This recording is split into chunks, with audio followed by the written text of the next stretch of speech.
This is The Therapist's Couch with Virginia Corbett, licensed counselor, where professional insight supports personal growth. Join us for authentic conversations that inspire growth, healing, and hope.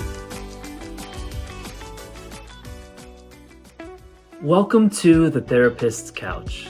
In this episode, Virginia and Anna continue the Calm Code series by tackling the difficult subject of boundaries. They discuss the myth of being nice, the difference between emotional fences and fortresses, and how to listen to what your nervous system is telling you. Let's begin. Welcome to the Therapist's Couch. We're going to talk today, continue our series on the Calm Code.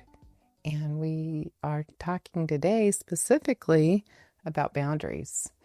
And this is Anna Edwards, and we're going to tackle this boundary subject. I am very excited. I feel like boundaries are very important. So I'm excited to be here today. Thank you very much. Yeah.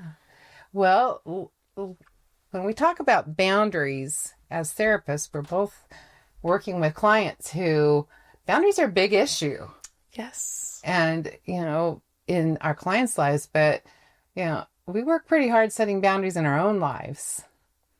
I think it's hard because boundaries are something that I would argue aren't really talked about until you're already in adulthood. And so, with a lot of other, I would say maybe life skills, we're kind of learning them from a young age. But boundaries are hard because now you might find yourself in a situation where you're like, oh, this doesn't feel good. And you're realizing, what's going on here? Like, what do I need to change? And I think that's where the boundaries come into play. That's interesting that, boundaries are something we deal with in adulthood. In childhood, we might actually be encouraged, especially, we're talking about like what we do to young women, young girls, especially in our culture. We often tell them, be nice, do the nice thing. So what do you think it is that we don't teach children how to set boundaries? I think there's a fine line between respect and being respectful and still being able to set that boundary. And so I think there's a little bit of a misconception in terms of, telling a child to, we have to be respectful, we have to respect others, but you can respect other people and respect their boundaries while still maintaining your own. And so I think that is something that is very, very important that I guess I would encourage more specifically parents to kind of start having those conversations earlier and earlier, because I do think it is a life skill, right? It is a life skill. And it's a life skill when we don't learn it.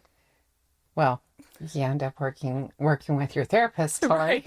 Right. Got to do a little extra work in later years for sure. So today we're going to talk about three things about boundaries, about setting boundaries. We're going to talk about the myth of being nice. We're going to talk about emotional fences, not fortresses. And we're also going to talk about our nervous system boundaries and paying attention to our own bodies, our own nervous system, and what it's telling us about boundaries. But let's start with the myth of being nice. Okay. And I was teasing you when we were talking about these three boundary subjects. The myth of being nice. Anna, you are one of the nicest people I know. You truly are. Thank you very much. A very kind and nice person. And, as a therapist yourself, setting boundaries and being nice, talk a little bit about your personal view of being nice and boundaries. Setting boundaries is such a difficult thing, especially if you are a very empathetic person, right? And it's the closer someone is to you, like a family member, the harder it is to implement those boundaries, right? And so I think that has been a lesson that I definitely have had to learn in my own personal life. I will say I have to, shout out my parents. They have always been empowering me to, like, it's okay if you don't want to do that. Like, it's okay. It's okay to say no. No, yes. And my dad always says no is a full sentence. And so I think I'm not there yet. I'm not just no as a full sentence, but through, specific boundary setting phrases and being able to just get more comfortable over time. I think that's been something that's really been helpful. And I think also to go with your gut, right? You know when you're doing too much. You know when you're like, ooh, this doesn't feel good, or this doesn't feel right, or I'm overexerting myself just to make sure I'm not upsetting or disappointing somebody else. And so, yeah, I think that's kind of where I at. Yeah. I like that. No is a full sentence, from your wise dad. But no is a full sentence. Talk about, what does that mean? So to me, my interpretation is, if you are in a situation where someone maybe is pushing your boundaries or trying to get you to commit to something, let's just say, you're allowed to just say no, oh, can you come over and watch the dog? You're allowed to just say no. It doesn't have to be, oh, well, we have soccer practice and then a doctor's appointment. You don't have to give reasons. It's okay to just say, like, I'm so sorry, we can't today. Yeah. And that's enough. You don't, and I think that's part of the myth of being nice. Not only when you have a boundary, you say no, do you feel like, you feel like you have to explain it. Right. You have to justify it. You have to justify your no. And you don't. No. You absolutely don't have to justify your no. Right. But if you're someone that's used to justifying the no, I can acknowledge that it's very, very difficult to then get into that habit and kind of change the way in which you're responding. For myself, I really started doing that with my emails. Years ago, I would write an email and I would say, well, I won't be able to do this, or this will happen. And then I'd spend another paragraph explaining why I was going to be late, or why I couldn't make to that appointment, why I needed to change it. And I found, then I would start going, delete, and take that out. I started like, what? The explanation of why honestly, nobody really wants to hear it. Right. And half the time it sounds a little hokey anyway. Yeah, that's very true. And I think to your point, it's enough to just give the response and not have to justify it. And part of the work is getting comfortable with that. Mm-hmm. That's a lot of work because we feel like we have to justify our response. It is. It's almost kind of too, and I feel like I maybe said this in the last video we did, but it's like jumping into a cold pool. Like that first initial time you do it, it's like, oh my goodness, this is different. This is shocking. It's that cold rush. But after a while you acclimate. Like it doesn't feel so intense. I think it really truly does get easier. And when you're setting the boundary and people are respecting your boundary, your brain is actually releasing more dopamine and more serotonin. And so it becomes easier and easier, even for your brain over time, to be implementing these boundaries. Well, and one of the things I really noticed setting boundaries and being nice, when I work with clients and we start talking about boundaries and they begin setting boundaries, a lot of times what they do is they get aggressive because they're not comfortable with it. Okay. I remember especially I had a woman, and I actually talk about her a little bit in my book, but I had a woman who was, she was the sweetest, nicest person, and she really needed to set some boundaries in her own life because her health was actually in danger. And she started doing that. But what she did is she got very aggressive about it because she wasn't comfortable just saying no. She wasn't comfortable putting limits on what she told people she couldn't do. So she got a little bit spicy with it. She got a little aggressive. And then we talked about being aggressive and being assertive. Because if someone gets in front of you in a line at the bank and, you go and you get angry at them, that's on you. Right. But what you can say to them is, excuse me, I'm here in the line and the line is actually back there. And that doesn't have to be aggressive. Right. You don't have to have fisticuffs with someone because you're being assertive. And assertiveness, the way to be assertive is just to call out the situation of what's happening. Mm-hmm. Explain to someone, this is what's happening. This is where we are. This is what this looks like. That's assertive. And it's just calling out the situation. You don't have to be aggressive. Well, it's so funny you say that too, because I always encourage my clients when we're talking about boundaries, I always tell them, stick to the facts, right? It's very easy to manipulate emotions or perspectives. But if you stick to the facts, like you just said, this is where the line starts. Mm-hmm. There's no room for, an argument there. That is a fact. This is where the line starts. It's not personal. I'm in the line. End of story. So I really like that. I think that's a good takeaway for sure. Yeah. Yeah. So let's talk about emotional fences versus fortresses. Because, here we are right at the talking about how to set those boundaries. And one of the things that is sometimes easy as a visual is thinking of a boundary as a picket fence. You can see through it. It's somewhat welcoming, but you know where the fence is. There is a fence there. Right. And it doesn't have to be a fortress. You don't have to build a brick wall and be angry and hide behind, hide in your dungeon. You can have a friendly little fence with flowers. And in fact, that's a way to make life a little bit more calm and easy.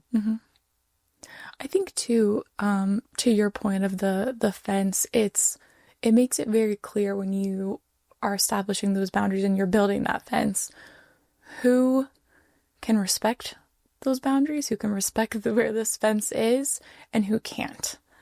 And when they can't, that's a time to kind of assess where are you going to fall in, I guess, my life story, for lack of a better term.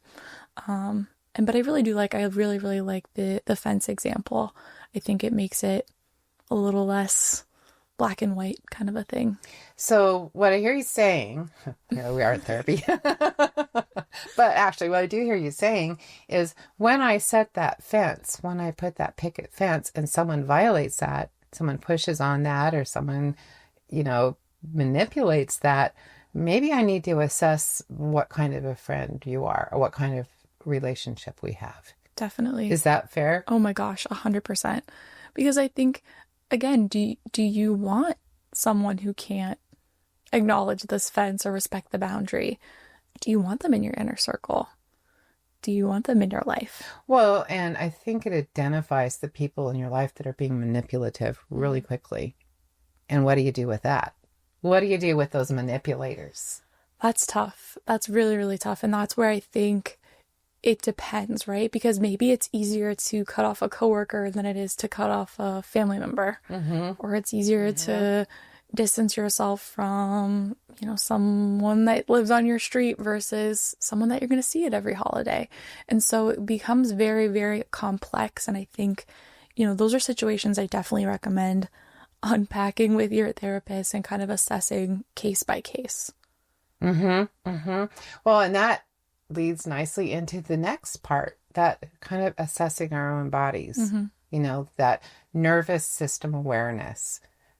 Because if you set a boundary and then you notice your chest is tightening and, I hold, everyone holds their stress. I hold my stress in my jaws. In fact, I have a chipped tooth from holding my mouth so tight, my jaws and my neck. Okay. And so I notice if I start, and I also will grip my hand, that if I notice that something, it's, when you start to have nail marks in your palm, you might be stressed. Right. Where do you hold your stress? I feel like definitely in my chest and my shoulders. Like I just feel that like tightness. And I know too, I can always tell that my boundaries are being pushed when I get that like pit in my stomach, right?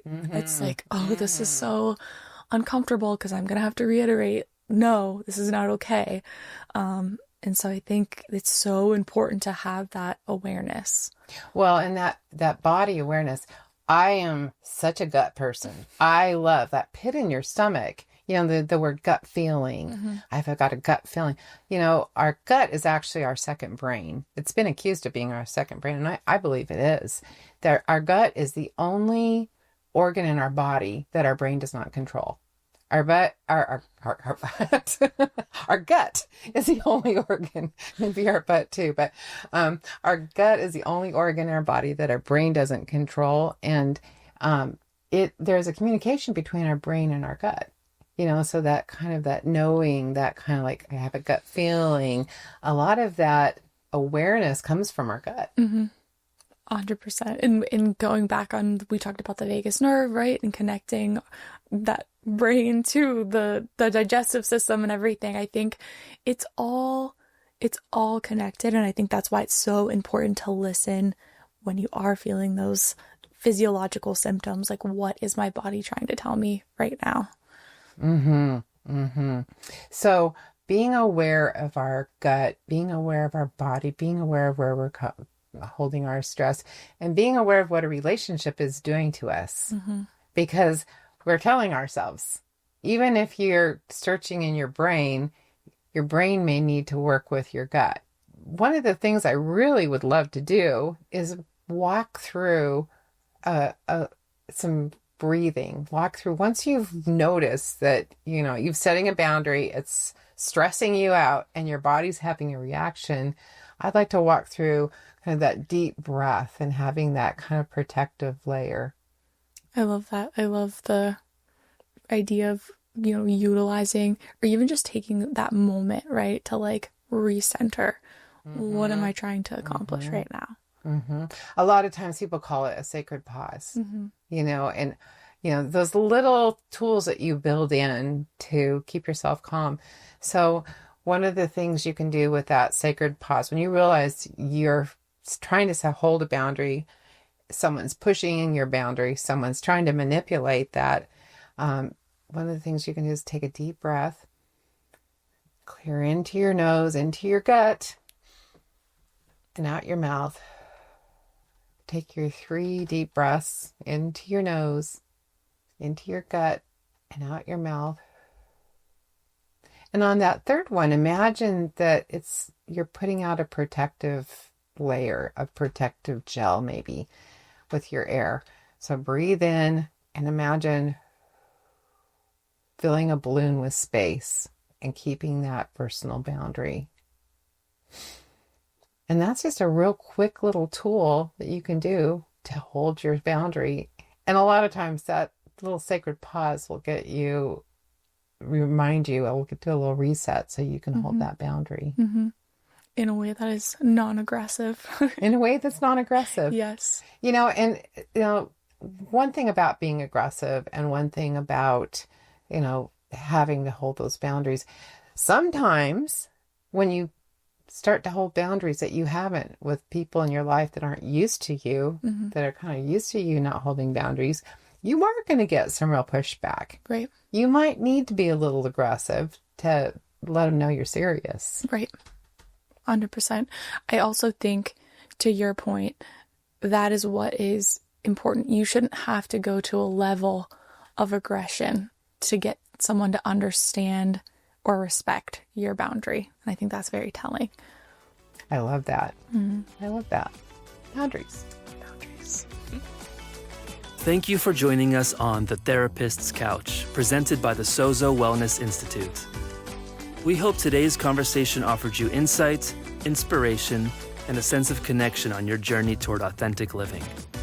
If you found value in this episode, please consider subscribing, leaving a review, or sharing it with someone who might benefit. To continue the conversation and access additional services, follow us on Instagram or TikTok at the.therapists.couch or visit our website at sozowellnessinstitute.com. Until next time, please be well.